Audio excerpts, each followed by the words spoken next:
The revised operation and maintenance policy of water infrastructure intends to empower local communities with skills of running hand pump water schemes for sustainability. So we are not coming up with a new law. We are just evoking the existing laws to ensure that we streamline the management for the betterment of the facilities or the people we have. On several occasions, development partners, after initiating these water projects for a given period of time, they leave it for the local authorities to supervise. These local leaders have no capacity, and this has led to many schemes to collapse. Of the 43,000 hand pumps, 30% not working at any one time means you have more than 10,000, almost 8,000 hand pumps not working, and that's a very large number.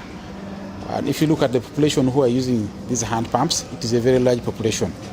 So the impact of these pumps not working is very big on people's health, because people have to resort to other sources of getting water, and this affects health. Only a few people in the community are contributing, and so at the end of the day, you find that communities where people are not contributing water facility end up breaking down. And so when they break down, the community is denied service. The Ministry of Water and Environment has partnered with Goal Uganda to empower communities and sensitize the population on the revised operation and maintenance policy of water schemes. We need to keep these things operational and also to continue maintaining them to ensure that water supply continues. As you know, oftentimes the things get broken, and then water supply to populations are cut off, and then people have to suffer and go back to other water sources and so on. The first maintenance and operation sensitization engagement held in Hoima attracted different water supply organizations to ensure sustainability. So every much you try to maintain, as you maintain the other, another one is breaking down. We need more funding so that we can have as many sources as possible to reduce on the pressure, to reduce pressure on the existing water sources.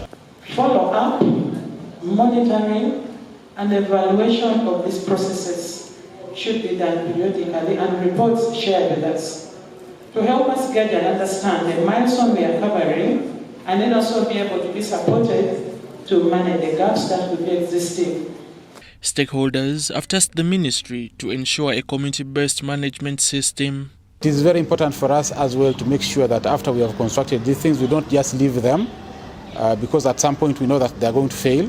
So this is what we are doing with the ministry. Our aim is one, to make sure that all water infrastructure in Uganda remains operational for whatever duration we have designed this infrastructure to work, to continue serving people continuously without failing. With over 30% of the water pumps not operational due to defects, the launch of this revised operation and maintenance policy, extending reliable and sustainable water supply, will be most likely achieved. Komagum Rogers and Abdul Nasir Lugwama for UBC.